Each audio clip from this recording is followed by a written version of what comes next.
Na sequência, então, para podermos ouvir Roberto Requião, que também nos honra com a sua presença e manifestação. As palavras são vossas. Mais uma vez, muito obrigado.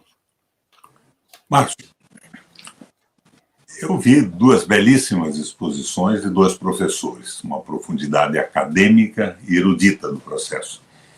Eu poderia subscrevê-las e dizer a você que eu me resumiria a fazer elogios a essa sua obra, a pesquisa que fez, que nos revela caminhos e analisando os caminhos que já trilhamos na história do Brasil. Eu notei que você se suporta numa dialética hegeliana. Você está afirmando implicitamente a cada momento que não existe nada imutável. O Brasil tem avançado, mas, fundamentalmente, você diz que nós não temos projetos que mobilizem a sociedade brasileira. Realmente não temos projetos. E mostra com clareza que nós estamos sofrendo com absoluta falta de solidariedade nos projetos nacionais. Nós estamos subordinados à lógica do capital financeiro.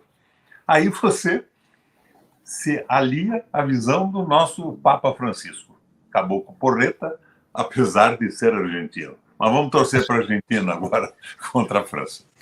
Muito bem. O Brasil não tem projeto. A visão hegeliana que você coloca mostra que nada é imutável. Você demonstra que a colonização portuguesa nos trouxe uma modernidade que se resumiu à exploração mercantil. E isso se encerra com a independência. Mas a independência nos traz a influência pesada dos ingleses. Nós acabamos ficando até com aquela dívida que os ingleses tinham com Portugal, que foi viabilizada por um acordo entre Portugal, a independência brasileira e a Inglaterra. Dentro desse processo, eu lembro o famoso Tratado de Methuen com Portugal e a Inglaterra, conhecido como o Tratado dos Panos e Vinhos, em que Portugal tinha o compromisso da Inglaterra de comprar panos e comprar vinhos de Portugal, mas que Portugal não podia se industrializar e tinha que se abastecer fundamentalmente dos produtos que a Inglaterra estava produzindo. Este acordo fez com que riquezas do Brasil fossem encarreadas para aquele inicial progresso de industrialização, inclusive da Inglaterra. Então, isso foi até 1930, que na Revolução de 30 passa a predominar o interesse norte-americano do Brasil. Eu hoje não falo mais, Márcio, em imperialismo americano. Eu acho que há uma dominação absoluta do capital financeiro, inclusive sobre os Estados Unidos, o projeto nacional deles e popular, e o Estado norte-americano. São os capitais financeiros se sobrepondo à força existente até do desenvolvimento industrial e do capitalismo. Os Estados Unidos conseguiu se desenvolver rompendo com aquela espécie de tratado de Methuen da Inglaterra com os Estados Unidos da independência, né? Rompeu aqueles economistas célebres todos que nós conhecemos bem. Mas esta segunda transformação que veio com a independência e se consolidou com a influência norte-americana. Hoje você levanta o aspecto da terceira transformação, que é uma transformação extraordinariamente possível no mundo. Eu vejo do ponto de vista geopolítico o que aconteceu nos últimos anos, nas últimas décadas. A Revolução Comunista na Rússia alui. Quando ela estava firme e forte, ela levou aos países do leste europeu, por medo do avanço do comunismo, a fazerem concessões aos movimentos sociais, a partidos políticos de esquerda, e surgiu o voto da mulher, legislações de apoio ao trabalho, de garantia, de tudo mais. Agora, quando o comunismo alui, esses capitais que tinham criado a social-democracia com essas concessões resolvem ir à revanche e querem tudo isso de volta. Isso se alicerçou, a meu ver, num tripé, Márcio. A precarização do Estado, qualquer que fosse a natureza do Estado, fosse republicano, democrático ou não. E o reforço e a magnificação do Banco Central. O Estado passou a ser uma espécie de gendarme, de estrutura policial, a serviço do capital financeiro, para resistir às reivindicações populares. O segundo ponto foi a precarização do parlamento, a financiarização das campanhas eleitorais.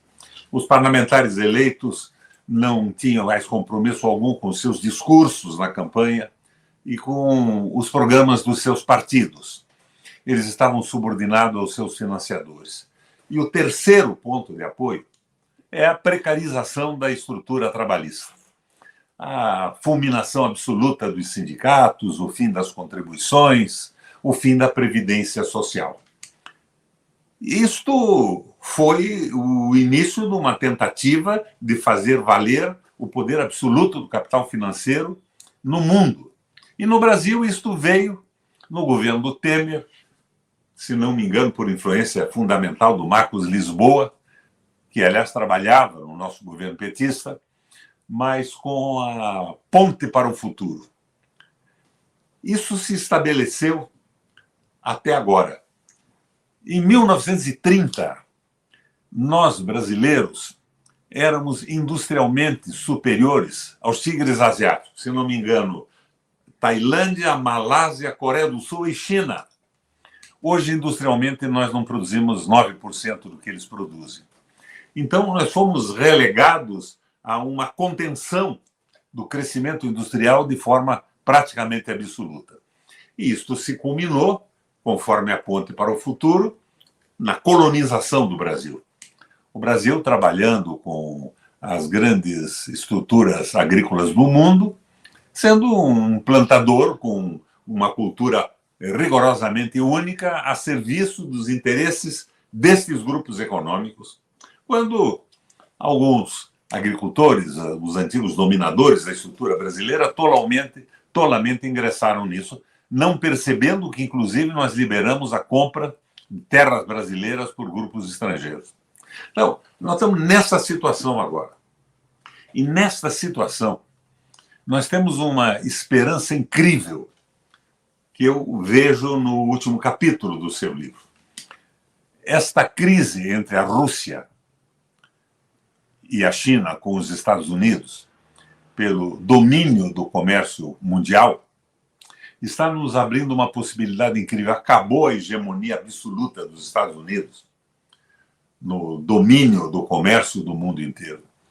O Brasil, com facilidade, com a experiência que o Lula tem consciência hoje de por que a Dilma caiu e por que ele foi preso. Consciência absoluta. Ele é um nacionalista. Agora, eu não posso esperar que ele faça um governo revolucionário nesse momento. Nós temos circunstâncias nacionais e internacionais que podem conter os avanços que ele deseja e os que nós desejaríamos também. Mas ele fará o possível, não é?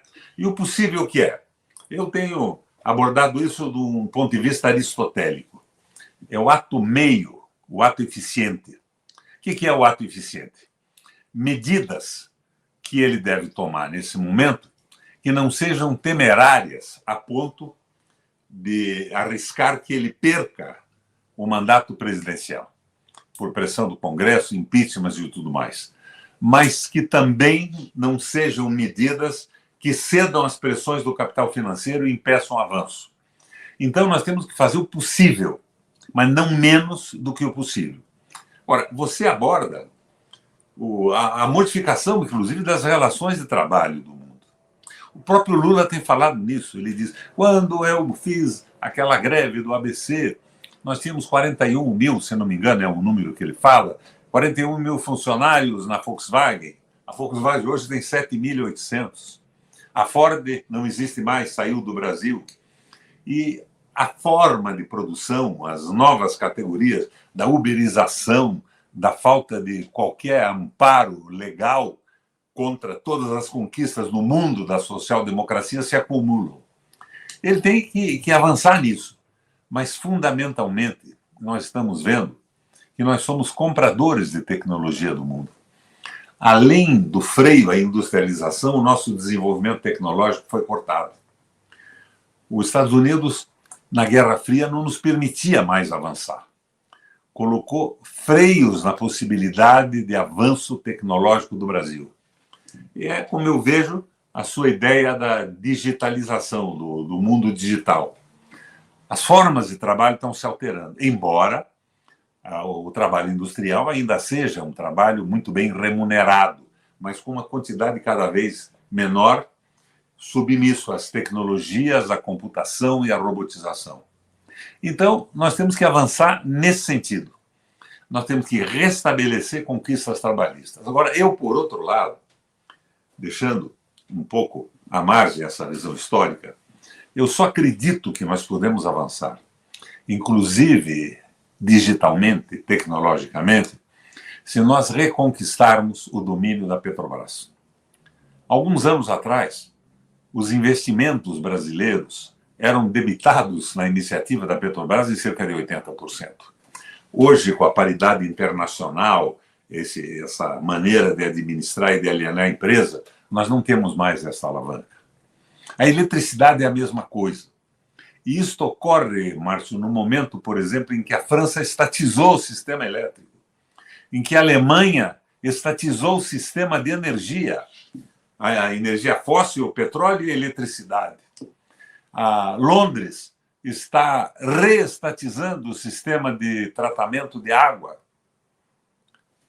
e produção de água. A mesma coisa com Paris. Nós estamos no caminho contrário. Nós estamos em erros acima de erros. E ficamos na mão dessa loucura do Guedes e de uma desinformação rigorosamente absoluta. E, então, a retomada do conhecimento científico, dos investimentos em ciência e tecnologia, tem que vir acompanhada com a retomada do domínio do sistema elétrico.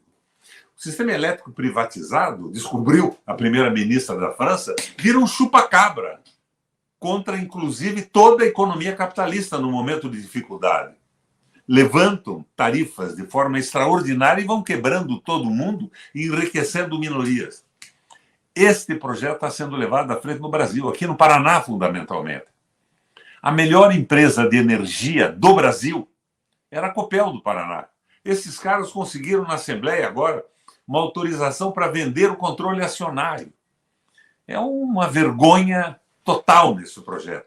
Agora, sem a menor sombra de dúvida, a leitura do seu livro carrega a opinião pública, a opinião dos seus leitores, de um conjunto de informações absolutamente necessários para entender o que aconteceu, por que aconteceu, a transformação do povo em mercadoria, porque não houve nenhum projeto para os brasileiros, mas era o Brasil trabalhando para os outros nas diferentes fases da sua economia extrativista, e isso tudo tem que ser modificado. O momento é agora, e é o que a gente espera desse governo. Não milagre, mas aristotelicamente avanços. Atos meios, atos eficientes, atos fundamentalmente sustentáveis. É como eu vejo, é como eu assimilei a leitura dessa obra que você gentilmente me forneceu. Embora faça aqui uma crítica, inclusive para a editora. A letrinha é muito pequena, e eu aqui do alto dos meus 81 anos já tive alguma dificuldade para acompanhar o livro com uma letra tão pequenininha. Foi um esforço, mas valeu a pena. Um abraço, Márcio. Outro senador Requião, como não poderia deixar de ser uma sábia apreciação e aguda abordagem sobre os nossos desafios. Muito grato pelo tempo doado para a leitura do livro e especialmente para poder fazer esta apresentação também instigante como dos colegas que antecederam. Nós praticamente estamos concluindo esse debate, mas eu não poderia deixar de me manifestar sobre dois aspectos que foram, de certa maneira, tocados de forma muito sensível pelo professor Denis, pela professora Tânia e também professor Requião. O primeiro é justamente um grande desconforto que percebo diante do fato que o Brasil vive, nesse início da terceira década do século XXI, uma espécie de cancelamento do futuro. Eu lembro-me ainda quando estudante, isso já tem algumas décadas, especialmente na década de 80, que havia ali, naquele debate da transição da ditadura, uma discussão muito profícua sobre o que seria o Brasil, por exemplo, na virada do século XX para o século XXI. Né? Seja a direita, seja a esquerda, do ponto de vista econômico, Roberto Campos, à direita, Celso Furtado, à esquerda, universidades, instituições de pesquisas, bancos, governos, empresas, enfim, um debate sobre o que seríamos, o que gostaríamos de ser, as dificuldades que teríamos. Né? O Brasil, inclusive, foi sempre visto por muito tempo como um país do futuro. E é muito desestimulante, né, nós estarmos hoje praticamente distante de qualquer discussão sobre o futuro. O que será o Brasil em 2026, né, o Brasil em 2030, o Brasil em 2040, especialmente quando nós estamos diante de uma transição demográfica das mais significativas da nossa história. De forma acelerada, o Brasil, que tinha em 2009 cerca de 53, 54 milhões de jovens de 16 a 29 anos, tem atualmente cerca de 48 milhões e que, segundo as projeções do IBGE, da própria Nações Unidas, deveremos encerrar esse século em 2100, com 26 milhões de jovens de 16 a 29 anos de idade. Né?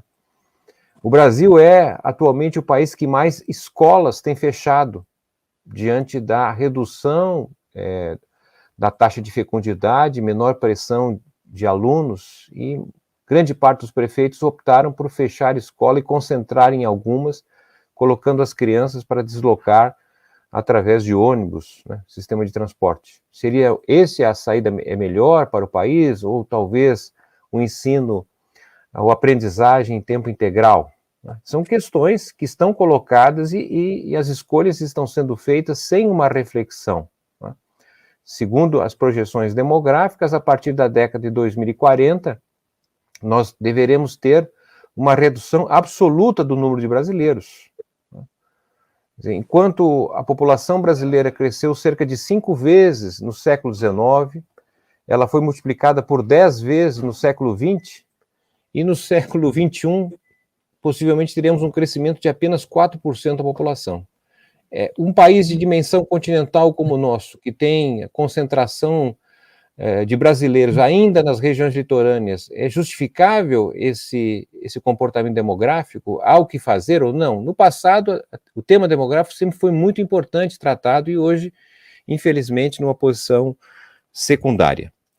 O outro ponto que me parece importante, assim, também estimulado pelas falas instigantes, não é, está relacionado justamente à compreensão que nós vivemos, na verdade, uma trajetória de declínio relativo, né, comparando, como foi bem aqui apresentado, em relação a outros países, sobretudo asiáticos. Né? O Brasil representava 3,2% do PIB nos anos 80, hoje representa alguma coisa em torno de 1,6%, 1,7% do PIB. Nós perdemos participação relativa e me parece fundamental também compreendermos que o tema do subdesenvolvimento ele merece ser recuperado. Tem uma fala do ex-presidente Fernando Henrique Cardoso, ainda no ano de 1998, né, que ele declarou, e me parece que mudou um pouco a trajetória, inclusive, da discussão no Brasil, no meio acadêmico, pois ele declarou que o Brasil não seria um país subdesenvolvido, mas apenas um país injusto. E a discussão que nós temos tido, em geral, tem sido aquela que basta retirar de uns para colocar nos outros, que a situação do Brasil melhoraria, né? É claro que nós temos uma péssima distribuição de renda, um sistema tributário regressivo, mas o fato concreto é que nós vivemos, né, nessas últimas décadas, uma espécie de modernização do padrão de consumo. Hoje, grande parte da população tem acesso a produtos ditos modernos, mas, simultaneamente a essa modernização do padrão de consumo, né, nós tivemos uma degradação da estrutura produtiva. E esse é um dos elementos cruciais que Celso Furtado destacou quando ele, na verdade, definiu a radiografia do que é o subdesenvolvimento, né? Nós não conseguiremos, na verdade, superar os entraves que nos faz do declínio da estrutura produtiva e da dependência externa apenas modernizando o padrão de consumo. A distribuição da renda ela é fundamental, desde que também seja acompanhada de uma melhora em termos do nosso investimento na estrutura produtiva. E penso que o presidente Lula tem feito declarações absolutamente conscientes a sua presença e fala no Egito, na 27ª COP, né, foi uma declaração, me parece, contemporânea das possibilidades, ou melhor dizendo, das oportunidades que a professora Tânia destacou, que o Brasil tem de poder capturar um fluxo de investimentos, né, que nos abriria uma possibilidade de reindustrializar o país em novas bases, trazendo oportunidades de emprego decente e permitindo que hoje, que nós temos 4.200.000 jovens qualificados, formados e que se deslocaram para outros países porque o país parece negar oportunidades a esses jovens, mesmo os mais qualificados, sem falarmos do genocídio que atinge grande parte da população de baixa renda. Não é, evidentemente, uma descrição desmotivadora, porque entendo que o que fizemos aqui nesses minutos foi uma discussão, um debate acerca de ideias. As ideias são fundamentais para nortear as nossas decisões, mas as ideias, elas, na verdade, não mudam a realidade. Quem muda a realidade é a ação organizada e contínua de partidos, sindicatos, da sociedade organizada. Esperamos que as ideias que vêm à tona nos ajudem a conhecer melhor o Brasil para poder transformá-lo. Ficamos por aqui, agradecendo mais uma vez de coração a você que nos acompanhou, que está fazendo a sua parte de conhecer o Brasil para também estarmos juntos nessa longa caminhada que o Brasil precisa para transformá-lo. Obrigado, Roberto Requião, Denis e Tânia Bacelar. Até uma próxima. Que o próximo ano seja, de fato, muito alvissareiro, porque precisamos.